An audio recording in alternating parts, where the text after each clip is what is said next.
Selamat malam. PDI Perjuangan dan Partai Demokrat kian dekat.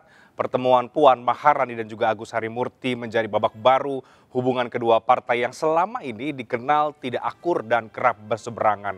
Kedua partai menyatakan saling menghormati posisi politik masing-masing saat ini. Partai Banteng dengan baca pres Ganjar Pranowo, sementara Demokrat yang berlambang Mercy mengusung Anies dengan koalisi perubahan. Namun sebagian pihak meyakini bukan tidak mungkin Demokrat akan berubah haluan. PDIP Demokrat Rekonsiliasi, Anies Gigit Jari, saya Reinhard Sirait, Anda menyaksikan Talk Politics.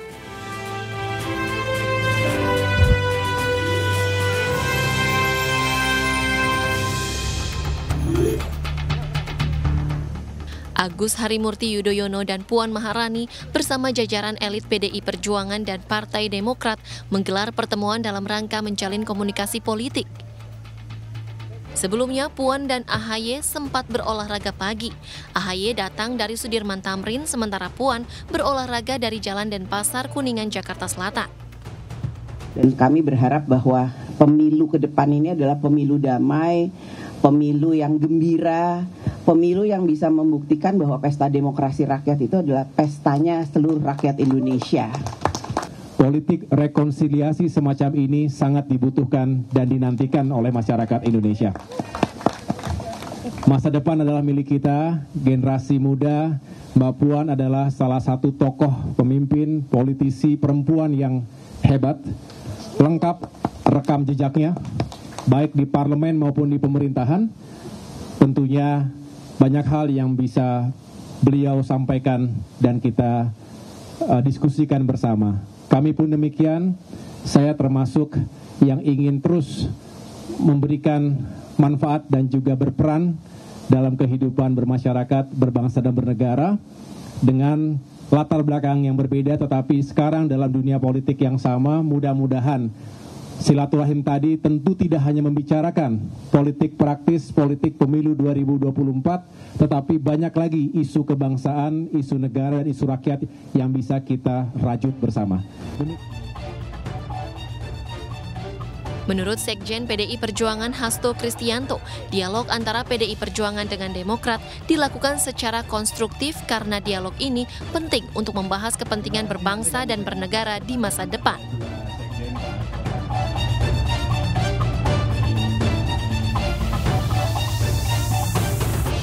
Ya, tadi itu adalah potret kebersamaan antara Mbak Puan Maharani dan juga Mas AHY dalam pertemuan yang berlangsung kemarin. Memang Ketua DPP PDI Perjuangan Puan Maharani kembali menegaskan bahwa Ketua Umum Partai Demokrat Agus Harimurti Yudhoyono menjadi salah satu bakal calon wakil presiden Ganjar Pranowo. Sebelumnya nama AHY juga disebut Puan saat konferensi pers saat Rakernas PDI Perjuangan. Cawapres,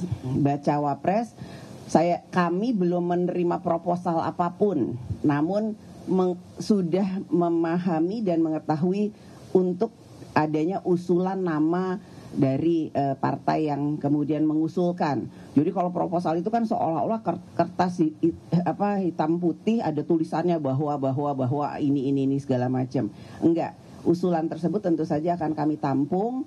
Nama-nama yang waktu itu saya sebutkan, salah satunya bacawa presnya Mas AHY di Partai Demokrat, juga masuk radar PDI Perjuangan. Jadi ya ini kita akan cermati perkembangannya, bagaimana ke depannya, siapa yang kemudian kira-kira cocok dengan PDI Perjuangan, siapa yang cocok dengan baca presnya PDI Perjuangan Mas Ganjar Pranowo. Kemudian tentu saja harus ada kesamaan visi dan misi Ya untuk kemudian menyamakan hal tersebut tentu saja kita perlu bicara, perlu ngobrol, perlu lihat dinamika politik secara nasional, perkembangan selanjutnya dan lain-lain sebagainya. Dan sebelumnya Ketua Majelis Tinggi Partai Demokrat Susilo Bambang Yudhoyono merespon pertemuan PDIP dengan Partai Demokrat. Ia menilai pertemuan yang diawali dengan niat baik tentunya akan membawa manfaat serta kebaikan.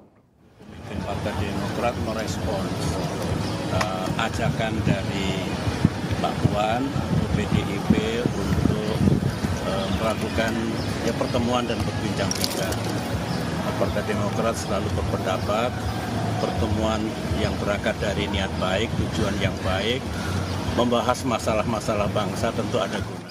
Kita akan membahas lebih jauh lagi setelah pertemuan antara PD Perjuangan dan juga Partai Demokrat. Kemana arah kedua partai ini? Benarkah Demokrat tetap akan bersama dengan koalisi perubahan atau justru bisa berubah haluan? Dan seperti apa posisi PD Perjuangan sekarang kalau kemudian mulai membangun kembali hubungan baik dengan Partai Demokrat? Kita akan diskusikan dengan 3 narasumber saya yang bergabung di studio. Sebelah kanan saya sudah ada Mas Ahmad Basarah, Ketua DPP PD Perjuangan. Mas Bas, apa kabar? Sehat? Alhamdulillah sehat, Bung. Sehat ya. Ini posisinya sudah dekat dengan Bang Renanda Bakhtar, Wasekjen Partai Demokrat. Bang, kabar Bang? Sehat? Baik. Dan juga ada Bang Pangi Syarwi Caniago, Direktur Eksekutif dari Voxpol Center. Bang Pangi, selamat malam. Selamat malam. Mencermati dengan baik ya kemarin pertemuan antara Mas Ahaye dan juga Mbak Puan. Mengikuti dengan baik. Apa yang menarik menurut Bang Pangi dari pertemuan kemarin? Apakah itu sudah babak baru antara kedua partai yang memang bisa berlanjut lagi, atau menurut Anda ya sebatas sampai pertemuan kemarin saja?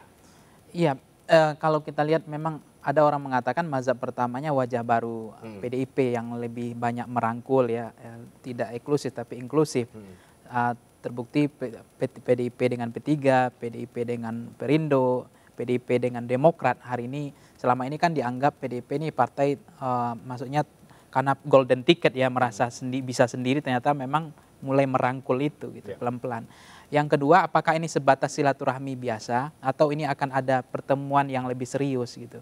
Untuk kalau memang sebenarnya Bang Reinhardt kalau melihat posisi hari ini ya Demokrat, kalau ingin serius betul ya, AHY memang dipastikan bisa menjadi cawapresnya Mas Ganjar misalnya.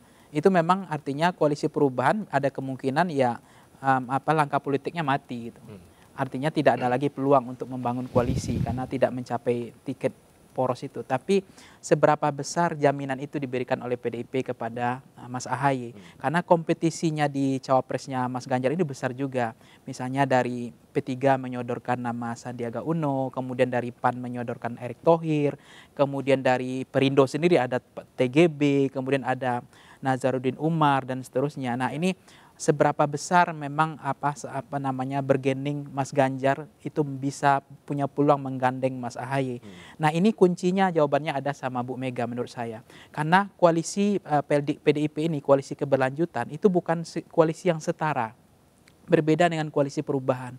Kalau koalisi perubahan kan sahamnya sama, veto playernya sama, kingmakernya sama, sahamnya equal, setara. Tidak, sehingga itulah yang membuat hari ini Anies pun, kan ada basa-basi politiknya, cawapres diserahkan ke Anies. Tapi Anies pun tidak bisa menentukan. Pak Surya Paloh juga nggak bisa menentukan. Akhirnya hari ini galau koalisinya yang terjadi di koalisi perubahan. Karena tidak ada yang bisa punya veto player. Berbeda dengan koalisi. Galau akhirnya ada pertemuan dengan PDI Perjuangan. Nah gitu itu mungkin saja, bisa saja terlalu lama galaunya, tidak ada yang bisa memutus. Koalisinya Bang Ahmad Basarah itu berbeda. Dia tidak setara. Artinya P3 nggak bisa maksa Sandi. PAN nggak bisa maksa Erick Thohir gitu. Termasuk Perindo pun nggak bisa kan berkoalisi tanpa syarat kan. Artinya kunci cawapres itu ada sama Bu Mega. Pertanyaannya adalah sejauh mana likability, preferensinya Bu Mega, chemistry-nya senang dengan Mas Ahaye, itu persoalannya. Tapi di luar soal cawapres, Bang Pangi, maaf saya potong. Menurut Anda apa yang membuat akhirnya kedua partai ini sebetulnya bisa ketemu? Yang selama ini kita tahu, publik kenal, ini ada di posisi politik yang kerap kali berseberangan kan? Ya memang dalam politik persamaan kepentingan sih. Meskipun apa yang disampaikan mohon maaf oleh Mas Hasto misalnya. Kan politik memang susah dipegang ya. Ya tapi ada ideologi yang kita menarik dari PDIP kan. Tapi persoalannya Mas Hasto kan pernah bilang bahwa tidak akan berkoalisi dengan dua partai. Yaitu PKS dan Demokrat. Kalau Demokrat itu alasan historikal. Yang bisa menjelaskan ya tadilah. Ya, Baik. oke. Kemudian yang PKS kan karena blok ideologis yang terlalu jauh, rentang antara nasionalis dengan Islam, progresif dengan nasionalisnya dan seterusnya. Nah, apa yang menyebabkan ini kebuka ya 20 tahun Demokrat dengan PDIP ini nggak pernah ada ketemu ya titiknya gitu. Karena menurut saya lebih banyak ada yang mazhab pandangan pertama mengatakan ini kepentingan pragmatis transaksional elektoral semata. Bagaimana kemudian supaya ada ketertarikan Anies bisa keluar dari gelanggang pertarungan untuk memastikan itu saja. Sehingga pertarungan ini besok hanya pertarungan Prabowo dengan Ganjar saja. Friendly match Nah, katanya. itu pragmatisnya begitu. Tapi ada juga mengatakan bahwa ini bukan kepentingan pragmatis transaksional semata, tapi ada persoalan lain gitu yang mereka ingin mengatakan ini OAC yang dibilang Mas Ahaye, ini tentang rekonsiliasi bangsa ini nggak bisa diurus sendiri, lebih normatif. Tapi kadang-kadang di dalam bangunan koalisi, lem perekat atau semen koalisi Bang Reinhardt, saya agak kurang senang dengan normatif itu. Partai ini ada kepentingan yang lebih menarik sebetulnya. Karena kalau tidak ada persamaan kepentingan, nggak bakal ketemu. Tapi ini bisa ketemu, ya meskipun antara ini kan generasi kedua ya setelah Pak SBY dengan Ibu Mega, Puan dengan AHY. Kita melihat ini sangat normatif banget. Tapi titik pertemuannya, persamaan kepentingannya, saya mencermati ini adalah persamaan kepentingan ya, lebih banyak memang ke agenda Pilpres. Oke. Saya ke Mas Basara dulu sebelum ke Bang Renanda. Saya sebutnya babak baru ya hubungan antara PDIP dengan Partai Demokrat dengan generasi kedua tadi disampaikan oleh Bang Panggi. Ada beberapa pandangan memang Mas ketika ada pertemuan ini termasuk seperti yang tadi dikatakan oleh Bang Panggi juga bahwa ini ada kaitannya untuk kepentingan politik, Pilpres dan lain-lain. Apakah memang itu yang melatar belakangi atau bagaimana sebetulnya hasil pertemuan antara kedua partai ini? Ya, Bung Reinhardt, kami tentu tidak bisa mencegah perspektif yang muncul di tengah-tengah masyarakat pasca pertemuan Mbak Puan dan Mas Ahaye, apalagi pengamat politik seperti Mas Panggi dan lain-lain.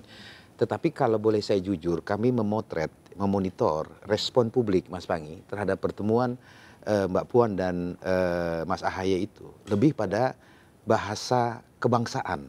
Ya. Jadi tidak melulu pertemuan aktor-aktor politik harus terjemahkan dengan bahasa politik. Karena yang kami lihat di medsos dan lain sebagainya, respon terhadap pertemuan Mbak Puan dan Mas Ahaye itu lebih pada bahasa moral kebangsaan. Kenapa? Karena di situ mereka melihat pesan-pesan kebangsaan. Pertama, bahwa ternyata tuduhan kepada PDI Perjuangan selama ini sebagai partai politik yang katanya arogan, tidak mau bersilaturahmi, tidak mau bertemu dengan partai politik lain, wabil khusus dengan Partai Demokrat yang selalu diisukan ada sekat tebal yang tidak membuat kami bisa bertemu, itu gugur dengan sendirinya. Ya, saya kira sebelumnya kita juga dapat melihat pertemuan Bu Mega dengan Pak SBY itu acap kali. Saya mencatat betul sejak era Pak Taufik Kemas dulu, bahkan ketika Ibu Ani wafat ya di 2019, Bu Mega hadir melayat di pemakaman. Begitu Pak Taufik Kemas meninggal dunia di 2013 juga hal yang sama dilakukan. Jadi sebenarnya pertemuan Mbak Puan dan Mas Ahaye itu adalah mengkonfirmasi ketidakbenaran asumsi-asumsi yang berkembang di tengah masyarakat kita tentang hubungan antara Pak SBY dengan Ibu Mega dan Partai Demokrat dengan PDI Perjuangan. Ditambah kalau saya membuka catatan politik pilkada kami Mas Panggi, itu tercatat sekitar 28 daerah kami bekerja sama dengan Partai Demokrat dalam pilkada-pilkada di seluruh Indonesia. Jadi catatannya adalah Mas Reinhardt, pertemuan Mbak Puan dan Mas Ahaye seyogianya tidak melulu diterjemahkan dalam bahasa politik ya. Tetapi kita melihat dalam bahasa persaudaraan, bahasa silaturahmi yang memberikan pembelajaran kepada masyarakat luas bahwa perbedaan-perbedaan politik di masa lalu ataupun agenda-agenda politik yang mungkin saja berbeda antara Partai Demokrat dengan PDI Perjuangan tidak menutup ruang bagi kita semua untuk terus merajut silaturahmi. Apalagi kalau saya lihat Mbak Puan ini kan mewarisi nilai-nilai yang ada pada Ibu Megawati dan Pak Taufik Kemas. Mbak Puan mewarisi nilai ketegasan, keteguhan dalam berjuang dari Ibu Megawati Soekarno Putri, dan Mbak Puan mewarisi keluasan ya, di dalam berinteraksi dengan segala lapisan masyarakat. Saya kira pertemuan kemarin itu adalah menggambarkan pertemuan antara ketegasan sikap Ibu Mega dan keluasan sikap Pak Taufik yang dijalankan oleh figur Mbak Puan. Dan saya melihat ini satu awal yang baik ya bagi sebuah silaturahmi kebangsaan kedua partai politik yang sama-sama bermazhab nasionalis religius untuk itu tadi menjaga kepentingan bangsa dan negara yang lebih besar. Oke, ya saya ke Bang Renanda sekarang. Tadi kita bicara soal rekonsiliasi. Nah, setelah ini disebut rekonsiliasi antara PDIP dengan Demokrat, apa setelahnya? Kan begitu ya. Yang kemudian akhirnya perspektif publik itu jadi bertanya-tanya, nih Demokrat jangan-jangan berubah haluan begitu kan, yang sesuai dengan pertanyaan dari dialog kita pada malam hari ini, Bang. Ya gini, yang penting kita hari ini kita syukuri dulu nih pertemuan ini. Tentu tadi sudah disampaikan, mulai dari Pak SBY, Mas AHY, kader-kader semua menyambut baik pertemuan ini. Dan sebagaimana disampaikan oleh Mbak Puan, ini pertemuan yang pertama tapi pasti bukan yang terakhir, kata Mbak Puan. Kami setuju, kami menanti pertemuan-pertemuan selanjutnya. Berarti ada lagi nanti ya? Ya pasti ada, insya Allah. Karena kan Mbak Puan sudah sampaikan dan Mas AHY menyambut baik itu. Memang kan banyak sekali hal yang kemarin belum sempat dibicarakan karena waktunya. Kemarin juga Mbak Puan sempat bilang bahwa ini kalau nggak ingat bahwa teman-teman wartawan nunggu nih, kami sebenarnya masih asik nih ngobrol.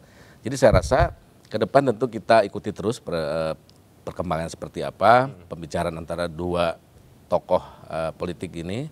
Dan kemudian dari kami tentu tadi ditanyakan itu ke depan saya nggak bisa berandai-andai ya, tetapi artinya tentu semua termasuk kader-kader menunggu apa yang nanti bisa dibicarakan dan kemudian juga tadi tentu konteksnya tidak bisa hanya melulu ya 2024 politik pemilu, tetapi tetap bagaimanapun juga ini kita nantikan apa yang kemudian nanti menjadi pembicaraan lebih dalam antara Mbak Puan dan Mas AHY. Tidak mau berandai-andai, tapi di sisi yang lain sekarang masih bersama dengan Koalisi Perubahan. Ini belum menjawab pertanyaan bahwa apakah kemudian Demokrat bisa pindah haluan sebetulnya Bang Renanda setelah pertemuan dengan PD Perjuangan. Ya, intinya begini, per hari ini sampai hari ini kami masih di Koalisi Perubahan. Kami masih ingin terus mengawal, memastikan bahwa ini perahu ini, kapal ini bisa berlayar, ya kan? Selama kapal ini kami pastikan bisa berlayar dan kemudian kita semua nih di dalam koalisi ini bisa menjalankan kesepakatan yang sudah disepakati, tentu itu fokus kita, gitu. Jadi kita nggak bisa berandai-andai kemana-mana dulu itu. Tetapi tadi itu kita tidak kemudian serta-merta kemudian harus menutup diri dengan kemungkinan-kemungkinan, termasuk apabila misalnya katakanlah ada ajakan dari partai-partai lain ya, itu kan wajar saja gitu. Ini kan politik seperti itu. Kita nggak boleh menutup, wah oke, kita sedang di koalisi, kita jangan bicarakan pilpres, kan nggak mungkin. Ini kan juga bukan satu hal yang sebenarnya tabu dalam politik. Kita ingin tahu seperti apa posisi Pak Prabowo ketika misalnya menyampaikan hasil pembicaraan dengan Pak SBY di Pacitan dan kemudian juga kemarin ya Mbak Puan. Saya sayangnya nggak ada dalam ruangan karena berdua itu. Tentunya yang pasti hanya mereka berdua yang tahu ya.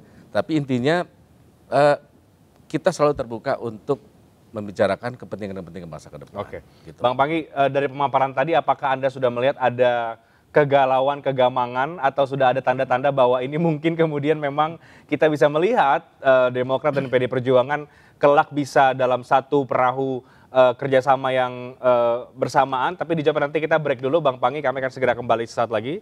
Tetap bersama kami di Talk Politik.